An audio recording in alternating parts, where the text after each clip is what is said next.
Hey, I didn't come up with anything to record a video about today. Today I worked and then I came home and I watched an episode of Agents of S.H.I.E.L.D. with Amber, which I really enjoy, and now I'm going to go to bed early. So I let Amber pick your fate. She has chosen a random NaNoWriMo novel and a random chapter from that novel. So this is a chapter called A Victory from a novel I wrote called The Gull, which is sort of a space opera-y sort of story. I made these for you, Captain. Brylan pointed to the 12 objects on his table. 6 of them were long, sharp-looking needles with heads the size of a washer. The other 6 were oddly shaped metal beans, smaller than the tip of my smallest finger. I wanted to thank you for taking me away from my master. He wasn't very nice, Captain. He never gave me a bed like you did. He made me build stuff for him and kept me in a cage.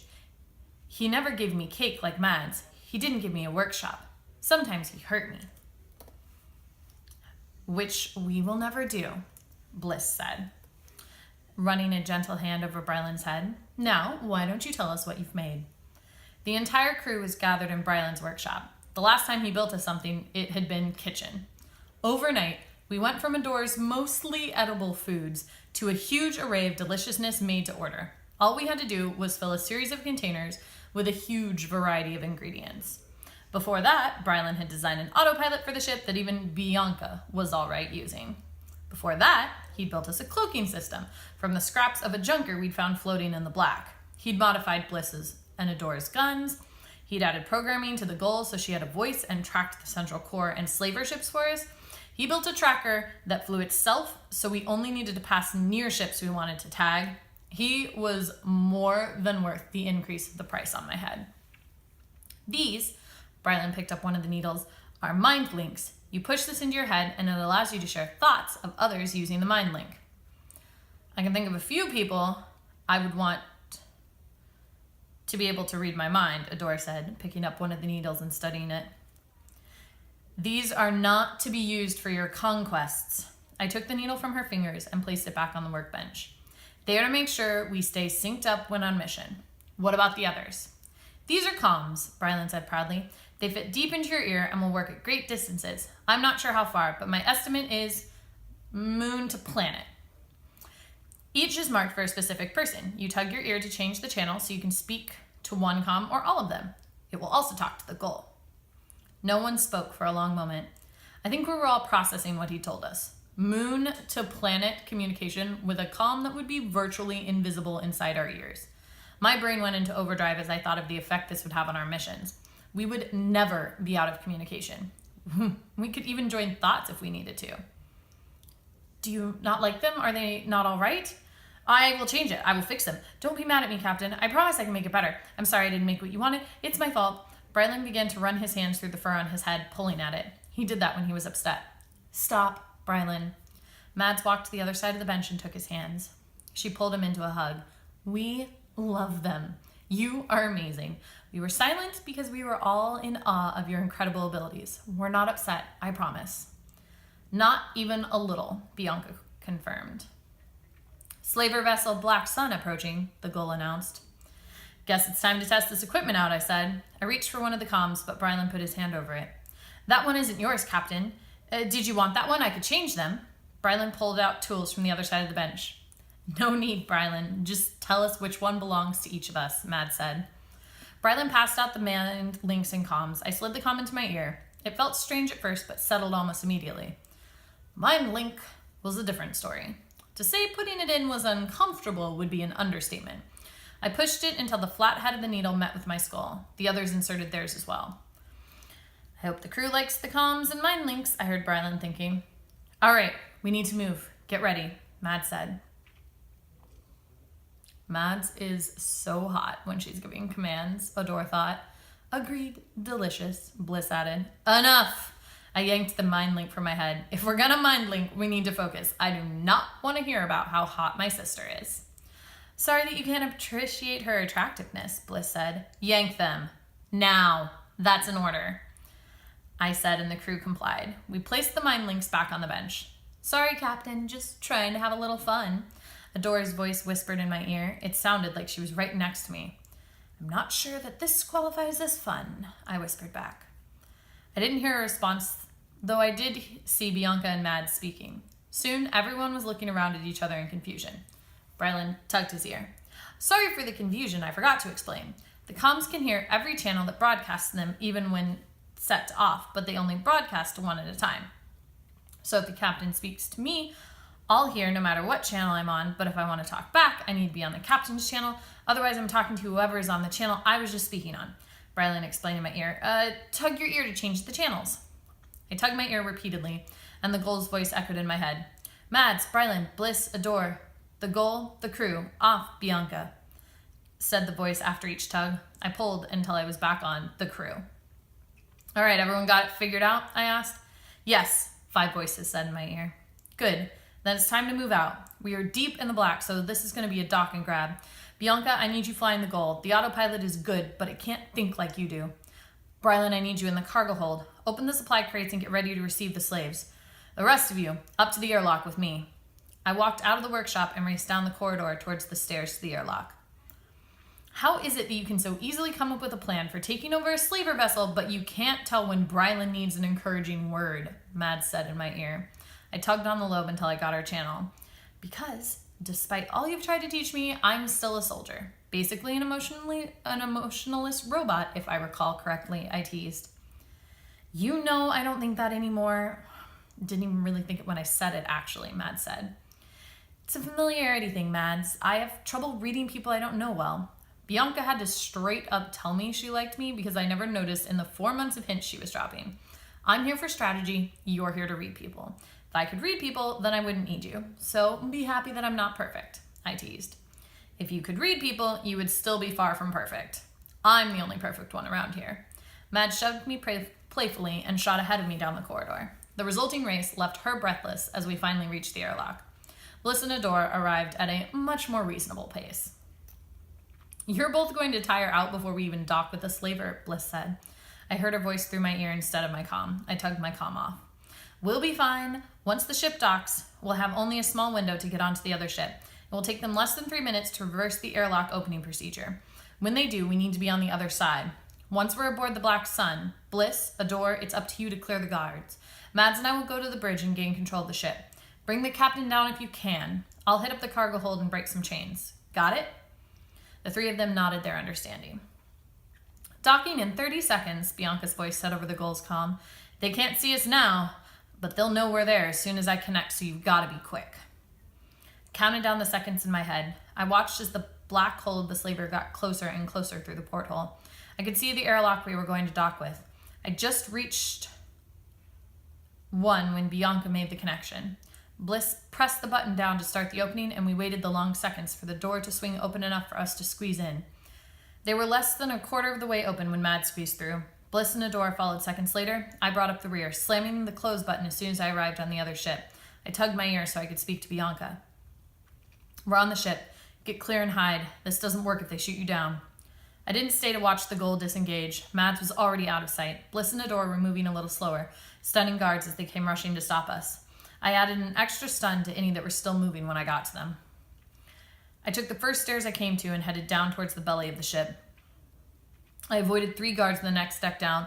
They were shouting and heading towards the bridge. The next deck was silent. The guards must have already left to defend against the attack on their upper decks. I crept down the next set of stairs and found myself in the cargo hold. The Black Sun's hold was only about a quarter of the size of the Gull's, and it was packed hole to hole with bodies. A quick estimate put it at about 70 people in a space that should have held 30. They didn't even have space to sit. I scanned the scene in front of me. No stairs reached the floor of the hold. That was common on slavers. It was to stop a slave from climbing up. A series of catwalks crisscrossed above the bodies, low enough to make aiming a pulsar or stunner easy, but high enough that even the most athletic Sampadian couldn't jump to it. 4 guards walked the catwalks. They seemed slightly on edge and were shooting stunners into the slaves at random. They were right to be worried. I crept back up the stairs until I was in the shadow of the deck above. I waited until one of the guards came near. I leapt down, knocking him flat into the catwalk, pressed my stun stick to his chest. He convulsed and then went still. I didn't bother to see if he was still alive. The thunk of his body had alerted the other guards, and they started in my direction. They all pulled out pulsers and took aim. I took off at full speed and leapt the next catwalk over.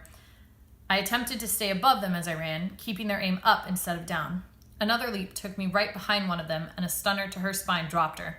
I felt a burning pain as the pulsar grazed my arm and the stun stick dropped from my fingers. I watched as it disappeared into the bodies below. Faces were staring up at us now. Sucked in a breath and took off running again. I charged right at the next guard, weaving, ducking, jumping, and tumbling as I went. A pulsar missed me and traveled down into the bodies below. I heard a pained cry. Anger fueled my muscles, and I came up out of a roll and leapt at the guard. I hit her in the stomach, and we landed hard on the metal catwalk. Her pulsar gun hit just beyond her reach. She strained for it, but I yanked her away. I stepped over her to grab the gun. She yanked my legs out from under me. She climbed over my back, but I managed to knock the gun off the catwalk before she could grab it. Pulled my hands down by my chest and levered myself up, knocking her into the catwalk railing. I rolled away and managed to get to my feet just in time to receive a punch to the gut. I blocked her next jab and delivered one of my own. She blocked it easily. I turned so her punch to my chest connected with my shoulder instead. She hissed in pain and pulled her hand back. I brought my leg up in a swinging kick. Her head snapped to the side and she crumpled. A searing pain shot through the leg I was still standing on. I caught myself on the railing and spun. The final guard was bearing down on me. I ducked his next pulsar and attempted to run, but my shot leg refused to support my weight. I grabbed the body of the guard I'd just defeated and used her to catch the next pulsar. The body was yanked from my grip and the pulsar was now too close to my chest to miss. The sizzle of a pulsar blast sounded, and to my surprise, the guard in front of me fell, a smoking hole where his ear used to be. I looked down to see one of the slaves holding the pulsar I had knocked to the floor. I nodded my thanks. A search of the guards' bodies revealed that the shackles the slave wore were electronically locked. In order to open them, you needed to type the correct code in a key and point it at the cuffs. I found the key in the pocket of one of the guards. I limped across the catwalks, but I couldn't see a stair or ramp that I could lower. My calf was bleeding badly, and I sat down to tie a strip of fabric.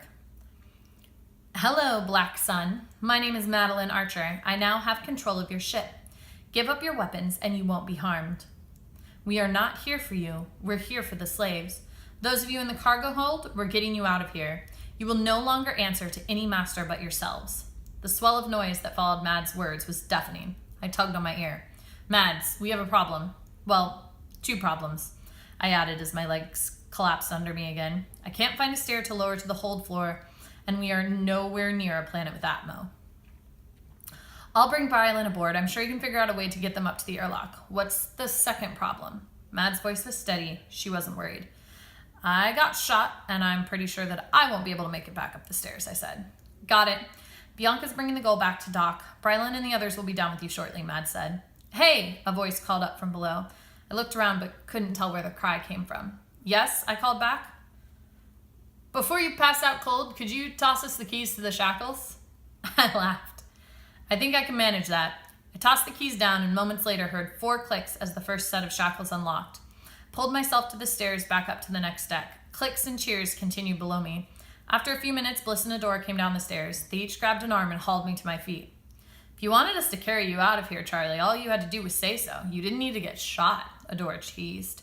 Yeah, you must know by now that Adore never needs an excuse to put her arms around anyone, Bliss said. Come on, let's get you back to the Gull. Brylan and Mads are heading down to get this lot. Bliss and Adore all but carried me back through the airlock and into the Gull's medbay. I lay back on one of the beds, and they went to help with the slaves. Soon a handful of others joined me, slaves that had been injured at one point or another. One was a small girl with a pulsar blast smoking in her side. I got up from bed and grabbed some gauze to press into her. What's your name? I asked. Mesmery, the girl said, her armless torso marking her as assassin. They were in ORA, highly sought after as slaves. They were physically weak, but had strong telekinetic powers. A simple implant that stopped them from acting against their masters, and they made the perfect slave. Well, Mesmery, sorry you got shot. I'm also sorry for this. I ran my fingers over the back of her head until I found the edge of the implant. I grabbed the back of the plug and pulled. Mesmery cried out as I removed the wires from her brain. I threw the implant to the ground and brushed my hand over her smooth forehead. It's okay. It's over. What in the star-studded black do you think you're doing to her? The slave who spoke was a hulking Tixid. I could see burn spots on his fur that revealed scars underneath. Freeing her, calm down, Mad said as she entered the medbay. Everyone is back on board, Captain. And the crew of the Black Sun, I asked. shackled in their own cargo hold with the autopilot set to take them directly to auction. Casualties? Assuming you saved this girl and managed not to die yourself, 6 guards. Mads turned to face the rest of the medbay. Now, if you would kindly settle down, we will be around to help you. We're going to start with the most serious. This is Mesmery. Mesmery, this is my sister Mads. I said. I placed Mads' hand on the gauze and went to get some tools. Hello, Mesmery. How old are you? Mads asked with a smile. 5. Mesmery smiled back. Have you been a slave your whole life? Mesmery nodded. Well, that device that Charlie pulled from your head was hurting you. It stopped you from using your telekinetic powers. Now you're going to be able to do anything you want. Try it. Lift a blanket over here so we can keep you warm.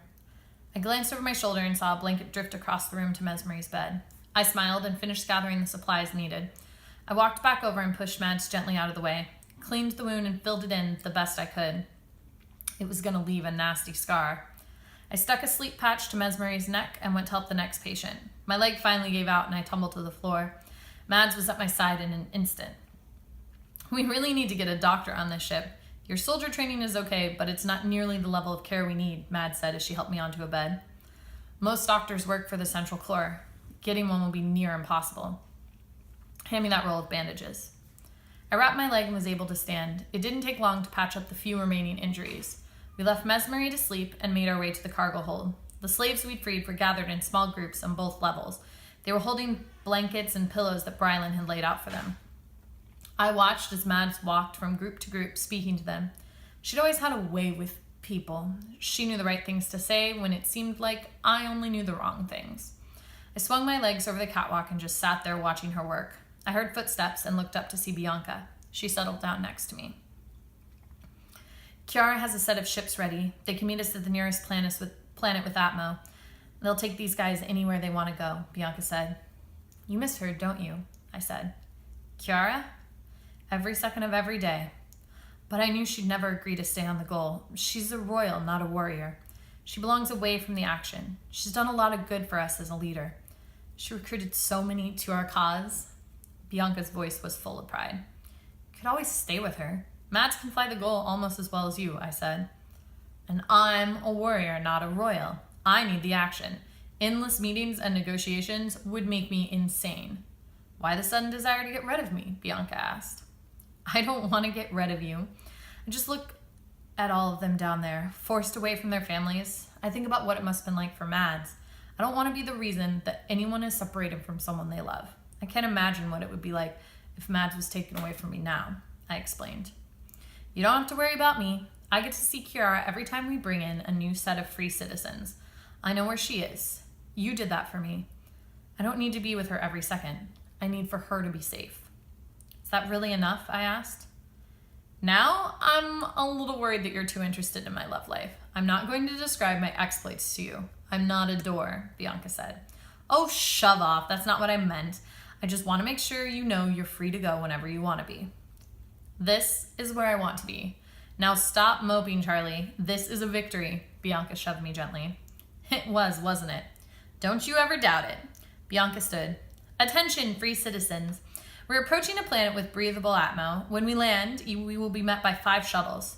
These shuttles are ready to take you wherever you want to go. To your home, your family, or to the stars. We want you to use your freedom to do whatever you want.